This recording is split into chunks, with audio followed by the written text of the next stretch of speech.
असल में वो ये नहीं जानता कि वो मर ही नहीं सकता, क्योंकि आत्मा अमर है, वो कभी मरती नहीं है। लेकिन हमें पता ही नहीं है कि हम आत्मा हैं, तो हम अपने आप को शरीर मान लेते हैं। और जब ये शरीर की मृत्यु होने वाली होती है तो हम ये समझ लेते हैं कि मैं मरने वाला हूँ। और जब मैं ये सोचता हूँ कि मैं मरने वाला हूँ तो मैं दोबारा से जीने की कोशिश करता हूँ कि कैसे भी मैं ना मरूं। तो क्या हो जाता है, तो जहाँ आसा तहाँ वासा।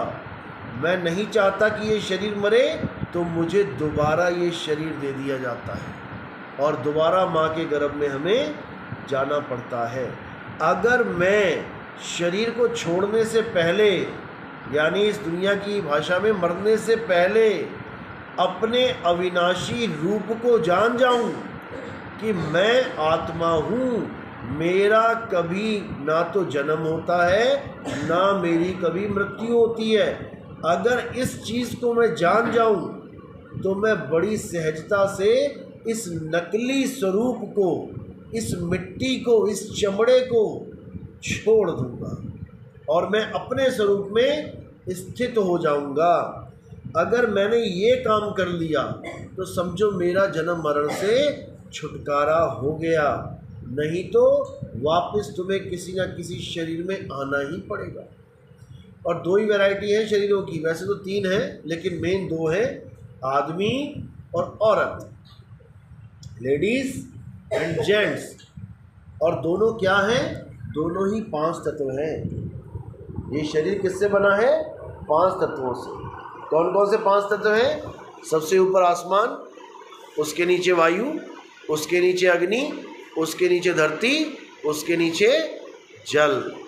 यही पांच तत्वों से ये शरीर बना है। ये हमें देखने में लग रहा है कि आप संजय जी हैं, आप मीरा जी हैं, आप नरेंद्र जी हैं। असल में हम पांच तत्वों को देख रहे हैं। मैं आपको देख रहा हूँ, यानी आपके शरीर को देख रहा हूँ, आपको नहीं देख रहा हूँ। और आप मुझे देख रहे हो, यानी मेरे शरीर को देख रहे हो। कहने का मतलब मैं आपके पांच तत्वों को देख रहा हूँ, आप मेरे पांच तत्वों को देख रहे हो। मैं आपको एक औरत मान बैठा हूँ, आप मुझे एक आदमी समझ रहे हो। जबकि औरत और आदमी ये दोनों का शरीर पांच तत्वों से ही बना है। दोनों पांच तत्व लेके बैठे हैं, लेकिन ना मैं आदमी ना आप औरत। हम कौन हैं? हम आत्मा हैं। ये शरीर तो हम ढो रहे हैं, ये तो एक रथ है जिसको हम चला रहे हैं। ये रथ धीरे धीरे घिसता जाएगा, पुराना होता जाएगा। देखो बूढ़ों की चमड़ी लटक गई, आंखें देखो रोशनी कम हो गई, पैर देखो कमज़ोर हो गए, लेकिन आत्मा वैसी की वैसी है। आत्मा का कोई समय नहीं है कि इतनी बूढ़ी हो गई या इतनी उम्र बीत गई। इनफाइनाइट इसकी उम्र है, ये कभी मरती नहीं है। लेकिन हम गलती से अपने आप को शरीर मान बैठे हैं, इन पांच तत्वों को अपना स्वरूप मान बैठे हैं। जबकि ये पांच तत्व ना तो आदमी है ना औरत, आकाश ना तो लेडीज़ है ना जेंट्स, वायु ना तो लेडीज़ है ना जेंट्स, अग्नि ना तो लेडीज़ है ना जेंट्स, पानी ना तो लेडीज़ है ना जेंट्स, धरती ना तो लेडीज़ है ना जेंट्स। लेकिन जब इन पांचों को मिलाकर ये काया बनाई जाती है तब ये लेडीज़ और जेंट्स दिखाई देती है। किस कारण? केवल डिज़ाइन के कारण। आदमी का डिज़ाइन अलग है, औरत का डिज़ाइन अलग है। हम डिज़ाइन देख के ये समझते हैं कि ये आदमी बैठा है और ये औरत बैठी है, लेकिन जब हम तत्व ज्ञान से देखते हैं तब हमें वो भी पांच तत्व दिखाई देता है और ये भी पांच तत्व दिखाई देता है। तब हम समझ जाते हैं कि दोनों ही पांच तत्व हैं, ना कोई लेडीज़ ना कोई जेंट्स, दोनों ही जीव आत्मा है, दोनों ही आत्मा है। जैसे लेदर, ना जेंट्स ना लेडीज़, लेकिन जब लेदर से पर्स बनाया जाता है डिज़ाइन की वजह से एक जेंट्स पर्स कहलाता है, एक लेडीज़ पर्स। ये कपड़ा ना लेडीज़ ना जेंट्स, लेकिन इसी कपड़े से अगर एक लेडीज़ सूट बना दिया जाए, डिज़ाइन लेडीज़ वाला, तो ये लेडीज़ कहलाता है, और अगर जेंट्स शेरवानी बना दी तो ये जेंट्स कहलाता है। इसी प्रकार हमारा शरीर ना लेडीज़ ना जेंट्स, हमारा शरीर 5 तत्व है, लेकिन डिज़ाइन की वजह से एक औरत दिखाई दे रही है और एक आदमी दिखाई दे रहा है, लेकिन हम ना औरत है ना आदमी। हम तो औरत के शरीर को भी छोड़ जाएंगे, आदमी के शरीर को भी छोड़ जाएंगे, और ये दोनों शरीर कहाँ जाएंगे? ये वापस उन्हीं तत्वों में मिल जाएंगे। ये पंच महाभूत उन्हीं पंच महाभूतों में मिल जाएंगे। हवा में हवा मिल जाएगी, पानी में पानी मिल जाएगा, आकाश में आकाश मिल जाएगा, धरती में धरती मिल जाएगी, अग्नि में अग्नि मिल जाएगी। हम इन पांचों में से एक भी नहीं है। हमें यही समझना है, यही सार ज्ञान है हर ग्रंथ का। गीता में यही समझाया गया। गीता किस किस ने पढ़ी है? कोई हाथ खड़े करेंगे जिसने गीता का अध्ययन किया है कभी? गीता को मानते हैं आप लोग? गीता को सत्य मानते हैं? गीता में भी यही बताया जा रहा है कि हे अर्जुन, जो असली चीज़ है, जो सत्य है, वो आत्मा है, और जो असत्य है, जो झूठ है, वो शरीर है। शरीर कभी भी एक जैसा नहीं रहता, शरीर कभी भी हमेशा अस्तित्व में नहीं रहता, खत्म हो जाता है। इसलिए शरीरों की पूजा नहीं करनी चाहिए। किसकी पूजा करनी चाहिए? आत्मदेव की पूजा करनी चाहिए। अध्याय 3 17वां श्लोक। जो अपनी आत्मा में रमण करते हैं, जो अपनी आत्मा में तृप्त हैं, जो अपनी आत्मा में संतुष्ट हैं, उनके लिए कोई धार्मिक कर्म कर्तव्य लागू ही नहीं होता। यानी वो सारी उम्र कभी मंदिर ना जाए, वो सारी उम्र कभी फूल ना चढ़ाए मूर्ति पे, वो सारी उम्र कभी शिवलिंग पे जल ना चढ़ाए, वो किसी धर्म को भी ना माने, वो कोई ऐसी एक्टिविटी करे ही ना कि वो धार्मिक कहलाए, तब भी वो एक सत्यवादी, एक धार्मिक आदमी कहलाएगा, अगर वो अपनी आत्मा को जान लेगा तो। और आत्मा को कैसे जानेंगे? इस पंखे को और करंट को कैसे जानेंगे? पंखे को हम हाथ लगा के देखेंगे तो हमें लोहे को टच करने वाली फीलिंग आएगी कि मैंने किसी लोहे को टच किया है, लेकिन करंट को छूने पर क्या लोहे वाली फीलिंग आएगी? नहीं आएगी। जब आप करंट को छूओगे तब आपको एक ऐसा झटका लगेगा और आपके समझ में आएगा कि ये लोहा ऐसे ही नहीं घूम रहा है, ये लोहा जो ऐसे घूम रहा है, ये ऐसे ही नहीं घूम रहा है, इसको घुमाने वाली ताकत में बहुत पावर है, इस करंट में बहुत ताकत है, इसको छूने पर आप 2 फुट पीछे जाके गिरते हो। तो ये जो ताकत है, जो करंट है, वो इस लोहे को घुमा रहा है। इसी प्रकार इस लोहे को, यानी इस पंखे को, इस मिट्टी को जो जीवित करके रखा है जिसने, वो कितना पावरफुल होगा। जो इस मिट्टी को जिसने जीवित कर दिया, यानी इस नाशवान शरीर को, क्या हड्डी जीवित है? हड्डी को आप ऐसे रख दो निकाल के, स्केलेटन को, चलेगा क्या? हमारे शरीर की हड्डियां निकाल के रख दो, चलेगा क्या? नहीं चलेगा। इसका पूरा खून निकाल के रख दो, चलेगा क्या? नहीं चलेगा। सारा मांस निकाल के रख दो, चलेगा क्या? नहीं चलेगा। लेकिन ये फिर चल कैसे रहा है? इसमें हड्डी, मांस, खून, बाल, खाल ही तो है। ये चल कैसे रहा है? चल इसलिए रहा है क्योंकि इसमें भी कनेक्शन जुड़ा हुआ है। जैसे इसमें कनेक्शन जुड़ा है, अभी तुम स्विच ऑफ कर दो, ये चलता चलता रुक जाएगा। ऐसे ही इस काया में भी एक स्विच लगा हुआ है, उसका बटन ऑन और ऑफ होता है। जब आप भेदी गुरु से ये ज्ञान लेते हो कि कैसे ये ऑन हो रहा है और कैसे ये काया ऑफ हो रही है, तब आपको उस करंट का ज्ञान हो जाता है। फिर आपको केवल पंखा चलता हुआ दिखाई ऐसे नहीं देता कि आपने अज्ञानता में सोच लिया कि पंखा जीवित है, चल रहा है। फिर आपको दोनों तत्वों का ज्ञान हो जाता है, एक तो तत्व लटका हुआ है और एक तत्व इसको चला रहा है। तो इसी प्रकार आपको यहाँ पर भी दोनों तत्वों का ज्ञान हो जाता है। एक तत्व जो काया बैठी हुई है और एक तत्व जो इसको चला रहा है।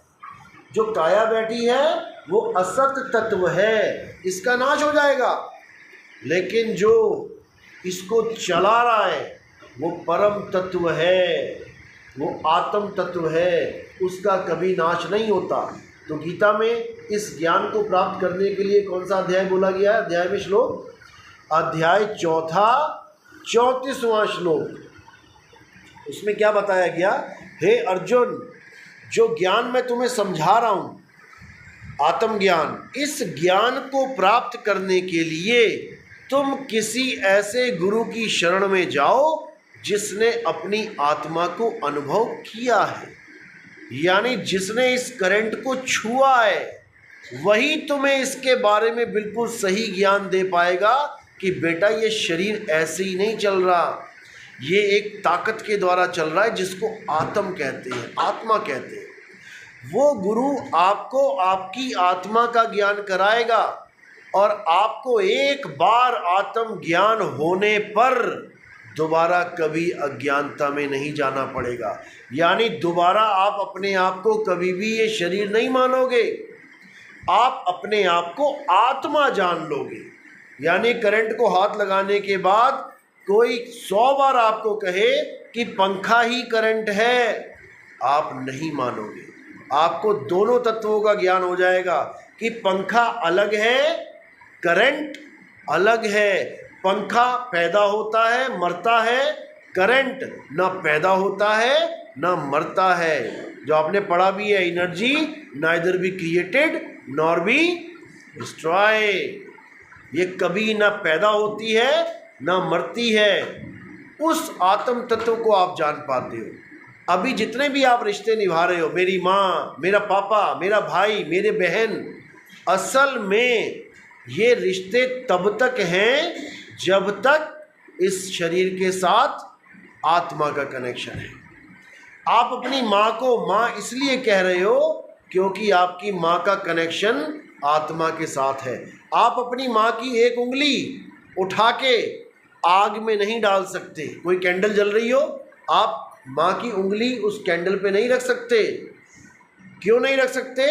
क्योंकि माँ की आत्मा शरीर के साथ कनेक्टेड है। लेकिन जिस दिन माँ की आत्मा शरीर से अलग हो गई, उस दिन एक उंगली छोड़ो, पूरी माँ को उठा के आप कहाँ रख दोगे? आग पे रख दोगे। पूरी माँ को उठा के रख दोगे। तो माँ को माँ कब तक कह रहे हो? माँ की बॉडी से कब तक प्रेम कर रहे हो? जब तक आत्मा कनेक्टेड है। एक पति अपनी पत्नी से प्रेम कर रहा है, एक बाप अपनी बेटी से प्रेम कर रहा है, एक बच्चा अपनी माँ से प्रेम कर रहा है। कब तक? जब तक आत्मा है। जैसे ही आत्मा शरीर से जुदा हो गई, तुम्हारे सारे रिश्ते, तुम्हारा सारा प्रेम, तुम्हारी सारे सब खत्म। तुम कितने ही सुंदर हो, तुम्हारी एक एक फोटो के 50-50 लाख रुपए मिल रहे हैं तुम्हें, लेकिन कब तक? जब तक आत्मा तुम्हारे शरीर से जुड़ी है। जैसे ही आत्मा तुम्हारे शरीर से अलग हो गई, अब तुम्हारी 50 पैसे की भी कीमत नहीं है। तुम्हारे सुंदर से सुंदर शरीर को उठा के आग के ऊपर रख दिया जाएगा और राख में बदल दिया जाएगा। तो यही कबीर साहब समझा रहे हैं, इससे पहले कि तुम्हें ये शरीर छोड़ना पड़े, तुम अपने सत्य स्वरूप को प्राप्त कर लो, ताकि तुम्हें बार बार इंसान, बार बार जानवर, बार बार कीट पतंगे ना बनना पड़े। ये कीट पतंगे तो हम बार बार बनते रहेंगे, लेकिन इंसान जन्म 84 लाख जन्मों के बाद एक बार मिलता है। आपको जो इस वक्त जन्म मिला हुआ है, 84 लाख बार जन्म लेने के बाद, यानी कुत्ता, बिल्ली, हाथी, घोड़ा, जितनी स्पीसीज हैं इस दुनिया में, सारी आपने भोग के अब एक बार इंसान बन के बैठे हो। और एक बार इंसान बन के बैठे हो, सोचो इतना इम्पोर्टेंट रोल है ये। इसीलिए आपको इस माया ने दुनिया भर की फैसिलिटीज़ दे रखी है। सतयुग में जो गाय थी बिना कपड़ों के घूमती थी। त्रेता बीत गया, द्वापर बीत गया, कलयुग आ गया। क्या आज गाय को कपड़े नसीब हुए? गाय आज भी वैसे की वैसी घूम रही है। कुत्ता, बिल्ली, हाथी, घोड़ा, छिपकली, सांप, चारों युग बीत गए, आज भी वैसे के वैसे ही हैं। केवल एक इंसान, सतयुग का इंसान देख लो कैसा था, और कलयुग का देखो कैसा है। समझ रहे हो? इतनी प्रोग्रेस इंसान को क्यों दी जा रही है? वो लोग बेचारे सतयुग में, द्वापर में, त्रेता में रथों पे दौड़ते रह गए, और हम लोग ऑडी में चल रहे हैं, जैगुआर में चल रहे हैं, बड़े बड़े हेलीकॉप्टरों में जा रहे हैं, हवाई जहाज़ों में जा रहे हैं। गर्मी लगती है एसी चलाते हैं, ठंड लगती है हीटर चलाते हैं। सारी फैसिलिटीज़ हमें क्यों मिल रही हैं? क्यों? क्योंकि हम इसी में उलझे रह जाएं, और जो असली काम हम करने आए हैं, जो हमारा लक्ष्य है जीवन का, वो पूरा ना हो पाए। हम इसी फैसिलिटी के पीछे दौड़ दौड़ के, माया के पीछे भाग भाग के ऐसे ही मर जाएंगे। जय हो, सतनाम सतनाम। तो जो असली चीज़ है उसको हम प्राप्त नहीं कर पाएंगे। केवल इसीलिए हमें इतनी फैसिलिटीज़ मिल रही हैं, इतना अच्छा जीवन मिल रहा है, केवल इंसान को और किसी को नहीं।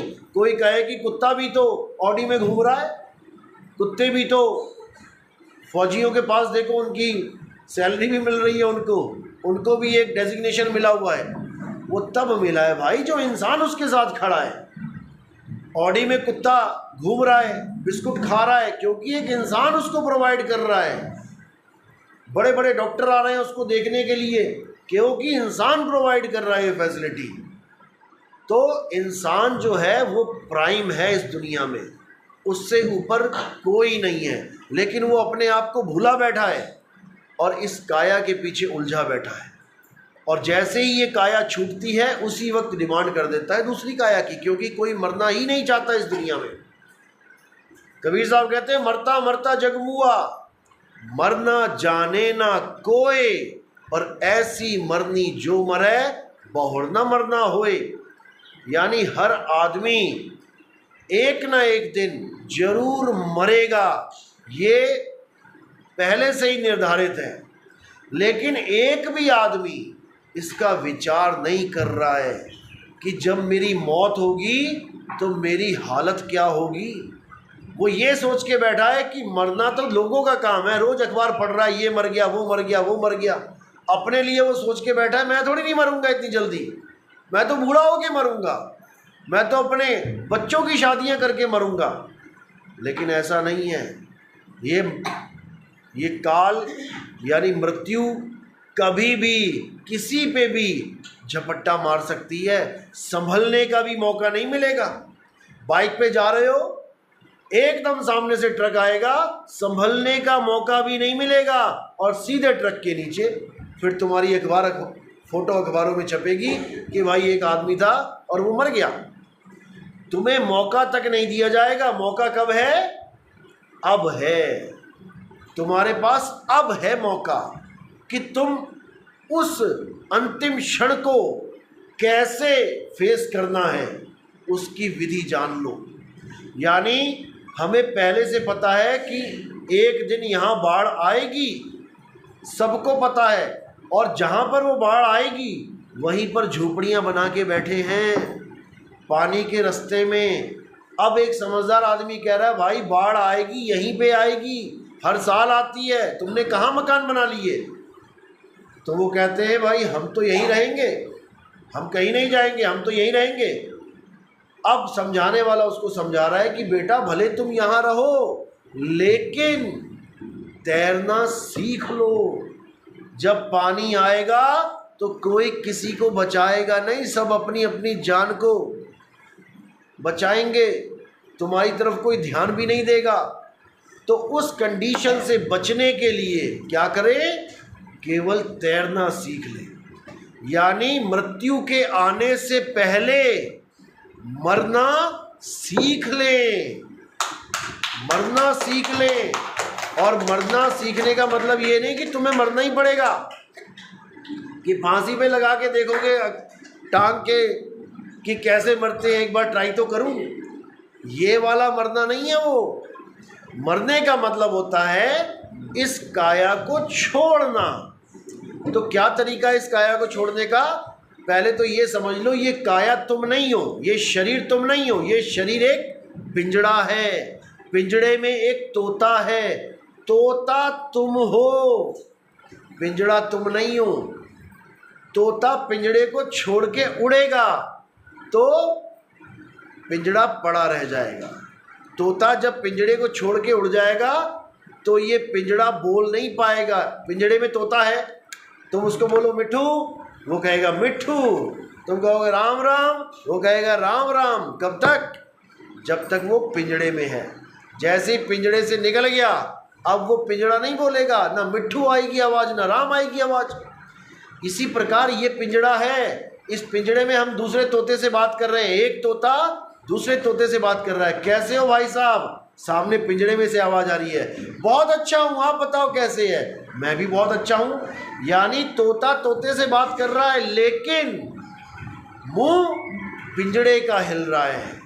ये पिंजड़े का मुंह हिल रहा है तो ऐसा लग रहा है कि पिंजड़ा बात कर रहा है, लेकिन ये पिंजड़ा बात नहीं कर सकता।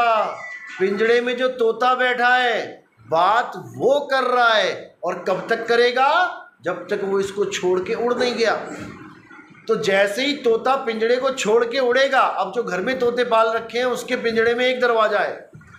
कभी किसी ने तोता पाला हो, पिंजड़े में एक दरवाज़ा होता है, उस दरवाजे को उठाया, तोते को डाला, दरवाजे को बंद कर दिया। कुछ खाना देना है, दरवाज़ा उठाया, खाना अंदर डाला, बंद कर दिया। केवल एक ही दरवाज़ा उस पिंजड़े में।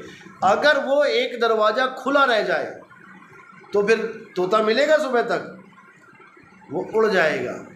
अब इसी प्रकार ये जो पिंजड़ा है इसमें कितने दरवाजे हैं इसको समझ लो। कितने दरवाजे इस पिंजड़े में? एक दरवाजा है, 9 दरवाजे हैं इसमें। कौन कौन से 9 दरवाजे? 1 2 3 4 5 6 7 और 2 नीचे के दरवाजे। इन्हीं 9 दरवाजों में से ये तोता निकल के जाएगा। आप मरते हुए इंसान को देखो, हॉस्पिटलों में जाओ, किसी की लैट्रिन निकल गई मरते हुए, यानी तोता कहाँ से निकला? गुदा द्वार से निकला। किसी का पेशाब निकल गया मरते हुए, अब तोता कहाँ से निकला? अब पेशाब के रास्ते से निकला। किसी के मुंह से जुबान निकल आई, मुंह खुला रह गया, तोता कहाँ से निकला? मुंह से निकला। किसी के नाक से ब्लड निकल आया तो तोता कहाँ से निकला? नाक से निकला। किसी के कान में ब्लड निकल आया, किसी की आंखें बाहर को आ गई गोल गोल अंडे की तरह, तो समझो तोता यहाँ से निकला। अगर तोता इन 9 दरवाजों में से निकला तो 100% उसको 1,84 में जाना पड़ेगा। उसको कीड़े मकोड़े, छिपकली, मगरमच्छ, खटमल, सांप, बिच्छू, हाथी, घोड़ा, कुत्ता, बिल्ली, जितने भी प्रकार की योनियां हैं सब में जाना पड़ेगा, भ्रमण करना पड़ेगा। अब एक दरवाज़ा और है इसी पिंजड़े का, जिसको कहते हैं 10वां द्वार। वो 10वां द्वार गुप्त कर रखा है, छुपा रखा है। किसी को नहीं समझ में आ सकता कि वो 10वां द्वार है कहाँ। यानी तोते को जिस दरवाजे से डाला गया था वो तोता भूल चुका है कि मैं कहाँ से आया। अब वो अवस्था कैसे प्राप्त होगी, वो दरवाज़ा कैसे मिलेगा? जब एक भेदी गुरु तुम्हारे जीवन में आएगा जो तुम्हें 9 दरवाज़ों से हटके 10वें द्वार का ज्ञान देगा। और केवल वहाँ से निकलना नहीं है, तुम्हें 10वें द्वार से भी हटके 11वें द्वार का ज्ञान देगा, यानी तुम्हारे असली घर का ज्ञान देगा। क्योंकि पिंजड़े में डालने से पहले भी तो तोता कहीं था। अगर 10वें द्वार में 10वें द्वार से तोते को डाला गया है तो तोता 10वें द्वार से भी कहीं और था, वहीं से तो पकड़ के डाला गया। तो जहाँ पर उसका असली घर था वहाँ पहुँचाता है गुरु।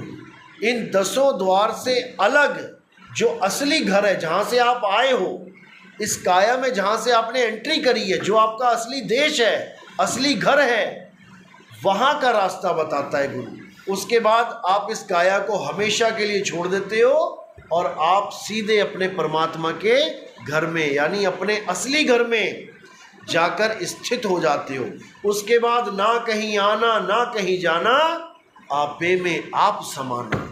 उसके बाद तुम अपनी आत्मा में लीन हो जाते हो, स्थित प्रज्ञ हो जाते हो। उसके बाद तुम्हें कोई कुछ तुम्हारा बिगाड़ ही नहीं सकता। तुम्हारे लिए सारे नरकों के दरवाजे बंद हो जाते हैं, तुम्हारे लिए सारी यातनाएं खत्म हो जाती हैं। क्यों?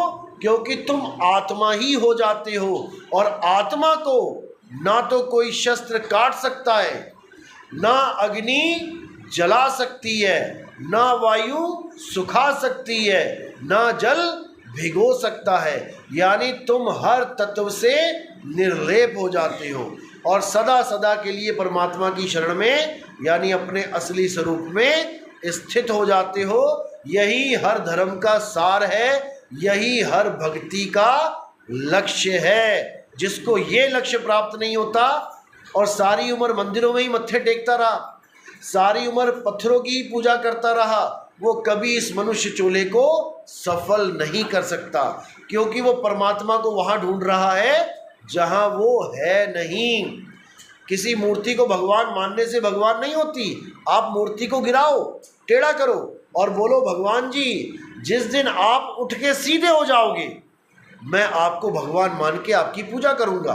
क्या वो मूर्ति 100 सालों में भी सीधी हो जाएगी? किसी की भी मूर्ति ले लो, अपनी ले लो, अपने दादाजी की ले लो, किसी भगवान की ले लो, हमारे गुरु कबीर साहब की ले लो, किसी की भी ले लो, ईसा मसीह की ले लो, बौद्ध धर्म की ले लो, कोई भी मूर्ति आपने टेढ़ी करी वो सीधी नहीं हो सकती। क्यों नहीं हो सकती? जबकि हम तो उसको भगवान मानते हैं। एक छोटे से बच्चे को आप टेढ़ा कर दो और बोलो बेटा उठो, खड़े हो जाओ, वो सीधा हो जाएगा। वो एक छोटा सा बच्चा भगत होकर सीधा हो गया, लेकिन एक भगवान सीधा नहीं हो पा रहा है। क्या कारण है? क्या कारण है? क्योंकि छोटे से बच्चे में आत्मा है और उस पत्थर में आत्मा नहीं है। लेकिन हमें क्या समझाया जाता है? नहीं, इसमें प्राण प्रतिष्ठा कर दी गई है, इसमें जीव डाल दिया गया है, आत्मा का प्रवेश करा दिया गया है, अब ये भगवान है। चलो ठीक है, मान लिया, लेकिन कब तक भगवान है? जब तक वो मूर्ति खंडित नहीं हो गई। अगर किसी मूर्ति की छोटी सी उंगली का नाखून भी टूट जाए तो भगवान को खंडित बता के उस मूर्ति को उठा के पीपल के नीचे रख देते हैं। हमारे भारत में तो ऐसा ही होता है, यहाँ नहीं पता क्या होता है, हमें नहीं पता यहाँ क्या होता है, लेकिन हमारे वहाँ आप सड़कों के किनारे जाओगे, आपको बहुत सारे देवी देवताओं की, भगवानों की फोटो ऐसी जर्जर हालत में मिलेगी कि उसको कोई देखने नहीं आ रहा। और वो वही मूर्तियाँ थी जो प्राण प्रतिष्ठा के साथ लाखों रुपया खर्च करा के मंदिर में स्थापित की गई थी। आज कोई पूछने वाला नहीं। क्यों? क्योंकि मूर्ति का नाखून खंडित हो गया। क्या नाखून टूटने पे आपकी मृत्यु हो जाती है? जब नाखून टूटने पे भगत की मृत्यु नहीं होती तो भगवान की मृत्यु कैसे हो गई? इसको समझना पड़ेगा। हमारे घर के बच्चा है, कोई उसका हाथ भी कट जाए तब भी हम उसे घर से बाहर नहीं रखते कभी। उसको बैंडेड वैंडेड लगा के, पट्टी करवा के घर पे ही रख लेंगे। लेकिन भगवान के मुकुट का छोटा सा कोना टूट जाए तो पूरे भगवान को ही उठा के मंदिर से बाहर रख देते हैं। ये हमारी मेंटिलिटी है, ये हमारी अज्ञानता है। असल में भगवान किसी मूर्ति में वास नहीं करते, नहीं तो सोमनाथ का मंदिर 17 बार मुसलमानों द्वारा लूटा गया। भगवान का ही घर लूट लिया गया 17 बार। आपका घर कोई लूटने आए तो आप उसको रोकोगे जब तक आपकी जान में जान है। आप अपने घर को लुटने नहीं दोगे तो भगवान का घर एक बार नहीं, 2 बार नहीं, 10 बार नहीं, 17 बार लूट लिया गया। कारण क्या है? कारण ये है कि भगवान उस मंदिर में नहीं है। अगर भगवान उस मंदिर में होते तो मजाल है किसी की के मंदिर के अंदर घुस के दिखा देता। भगवान असल में कहाँ थे? जहाँ लोग उसको ढूंढ नहीं पाए। अब कबीर साहब भगवान का एड्रेस बता रहे हैं, अगर आप समझ पाओ तो, क्योंकि हर चीज़ एड्रेस से मिलती है। आपको प्यास लगी है तो इस पूरे स्कूल में कहीं ना कहीं वो एड्रेस है जहाँ पर आप सीधे जाते हो और पानी पीते हो। कहाँ जाते हो? जहाँ पर वो टंकी लगी है पानी की, जहाँ पर वो नल है। आप कहीं भी नहीं चले जाते हो जब प्यास लगती है।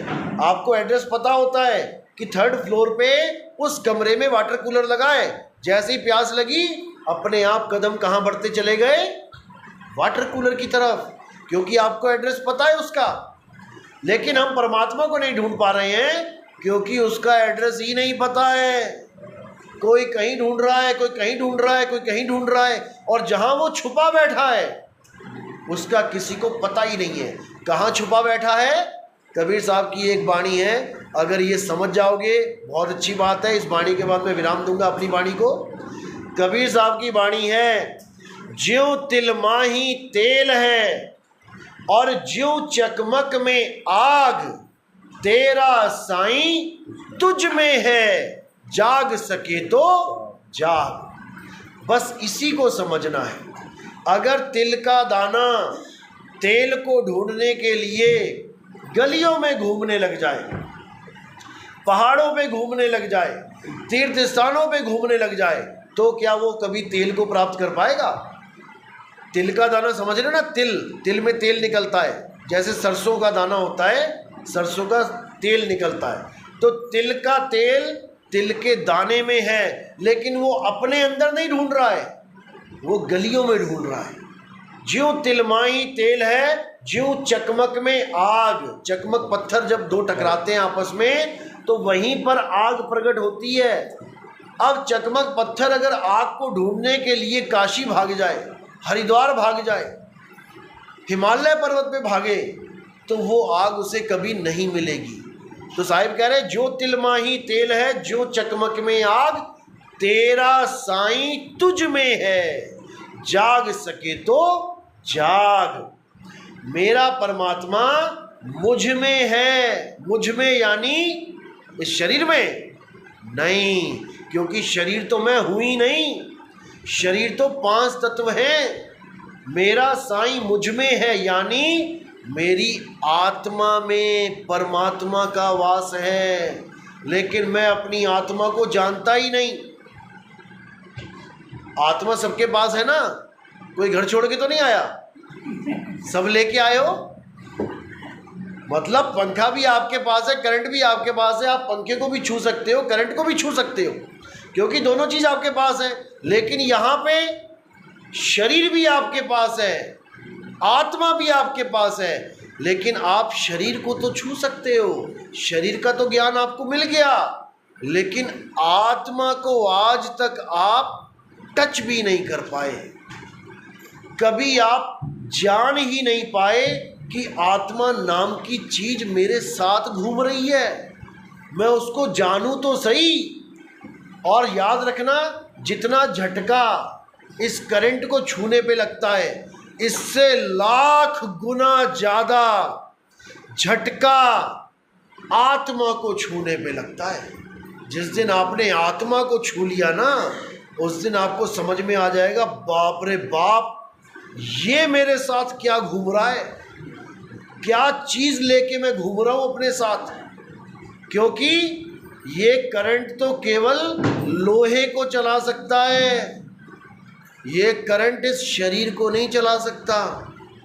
तो सोचो, जो आत्मा इस शरीर को चला रही है, यानी इस मिट्टी को चला रही है, वो कितनी पावरफुल होगी। उसी आत्मा को जानना परमात्मा को जानना है, ना कि पत्थरों की पूजा करके अपने जीवन को बर्बाद करना है। तो इन्हीं शब्दों के साथ मैं वाणी पे विराम देता हूँ। हमारा सत्संग YouTube चैनल पे आता है, कहत कबीर सुनो भाई साधो। ये लाइन बड़ी प्रसिद्ध है, शायद आपने सुनी भी होगी पहले। इस लाइन को लिखने के बाद आपने मेरा नाम लिखना है नितिन दास। नितिन का मतलब होता है सत्य और असत्य का निर्णय करने वाला, यानी जो सच को सच बता दे और झूठ को झूठ बता दे, उसको कहते हैं नितिन।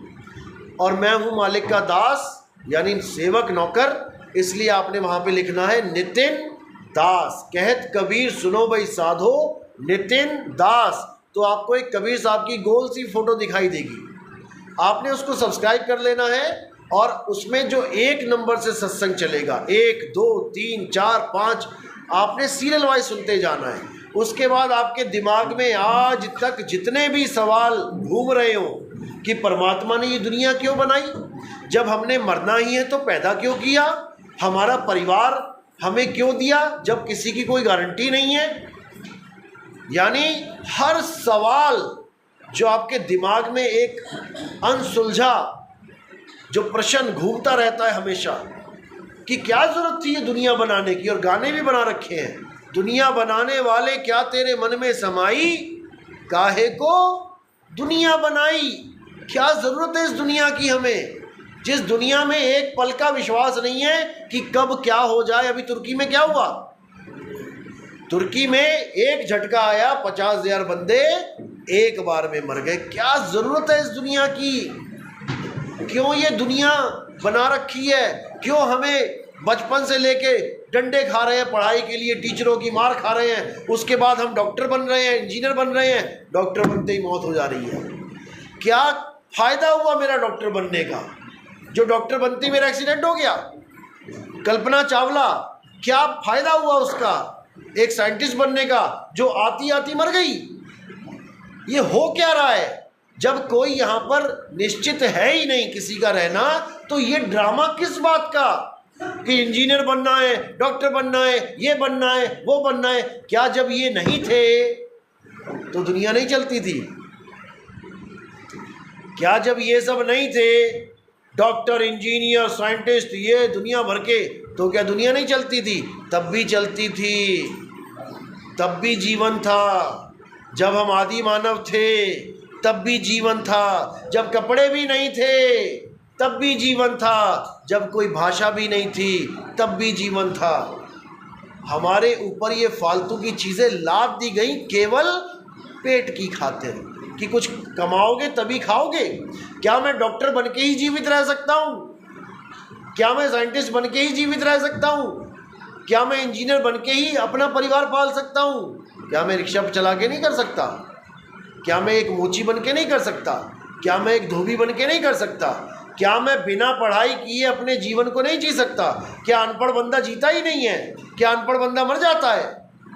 ये सारा भूसा हमारे दिमाग में डाल दिया गया है। मैं ये नहीं कह रहा पढ़ाई छोड़ दो, मैं ये कह रहा हूँ तुम्हें परमात्मा को पीछे करके इस दुनिया के अच्छे लाइफ स्टाइल को तुम्हारे दिमाग में डाल दिया गया है, और उसके लिए तुम दौड़ रहे हो, भाग रहे हो। तुम अपने ही साथी को धोखा देने के चक्कर में हो कि इसकी जॉब छुड़वा दूं, इसकी जगह मैं बैठ जाऊं, इसका डिमोशन करवा दूं, इसकी चुगली कर कर के बॉस को इसको नीचे कर दूं, मैं ऊपर बैठ जाऊं। उससे क्या हो जाएगा? तुम 4 रोटी खाते हो, उसको करने के बाद क्या 10 खाने लग जाओगे? ये हमने अपने जीवन को इतना उलझा दिया है कि हम ये भूल बैठे हैं भैया एक एक दिन कम हो रहा है, मेरी मौत आने वाली है। मैं जिस गर्भ में से पैक होके निकला था उसी गर्भ में दोबारा जाने के लिए तैयार हो रहा हूँ। याद रखना, जहाँ से आए हो, कहाँ से आए हो? सब गर्भ से ही आए हैं ना, कोई शॉर्टकट लेके तो नहीं आया। सब गर्भ से आए हैं और कहाँ जाएंगे? गर्भ में ही जाएंगे। इन दोनों गर्भों के बीच में जो तुम्हें टाइम मिला हुआ है वो केवल आत्मा को जानने के लिए मिला है, वो धर्म युद्ध करने के लिए नहीं मिला कि जय श्री राम हिंदू धर्म महान है, अल्लाह अकबर मुसलमान धर्म महान है। सारे ही धर्म महान है, ये इंसानी घटिया है, धर्म सारे महान है। तो अब क्या करना है? हे अर्जुन, सारे धर्मों को छोड़ के तू मेरी शरण में आ जा। अब कौन सा धर्म था उस वक्त अर्जुन और कृष्ण जी के टाइम? अर्जुन और कृष्ण जी के टाइम कौन सा धर्म था? ना महात्मा बुद्ध पैदा हुए थे, ना जैन पैदा हुए, ना मोहम्मद साहब ने मुसलमान धर्म चलाया, ना ईसा मसीह पैदा हुए थे ईसाई धर्म, ना बाबा नानक आए थे जो सिख धर्म चले, यानी कोई धर्म था ही नहीं। फिर भी अर्जुन को ये बोला जा रहा है कि हे अर्जुन, तू सारे धर्मों को छोड़ के मेरी शरण में आ जा, यानी तू जो कुछ भी करता है धर्म के नाम पे, पूजा पाठ, देवताओं की उसकी बलियां देना, पता नहीं क्या क्या हवन यज्ञ करना, ये सब छोड़ और मेरी शरण में आ जा, यानी आत्मदेव की शरण में आ जा। क्योंकि हे अर्जुन, तू और मैं शरीर नहीं है, शरीर तो हमारे कपड़े हैं। कपड़ों के नष्ट हो जाने पर भी हम और तुम कभी नष्ट नहीं होते। हे अर्जुन, जो इस आत्म तत्व को जान जाते हैं केवल वही मुक्त हो पाते हैं, बाकी इसी संसार में नाना प्रकार की योनियों में भ्रमण करते रहते हैं। तो कहने का सार यही है कि हमें अपनी आत्मा को जानना चाहिए, आत्मज्ञान को जानना चाहिए, ताकि हमारा जन्म सफल हो पाए। इसी के साथ मैं वाणी पे विराम देता हूँ। बाकी हमारे सत्संग यूट्यूब पे आते हैं, आप सुन सकते हैं। बोलिए सतगुरु बंदी छोड़ कबीर साहब की। किस किस को मेरी बात समझ में आई एक बार हाथ खड़े कर देना, जिसको सच में समझ में आई, झूठी झूठी नहीं, झूठी झूठी नहीं, फॉर्मेलिटी नहीं, जिसको सच में समझ में आई। बहुत अच्छी बात है। अब आपने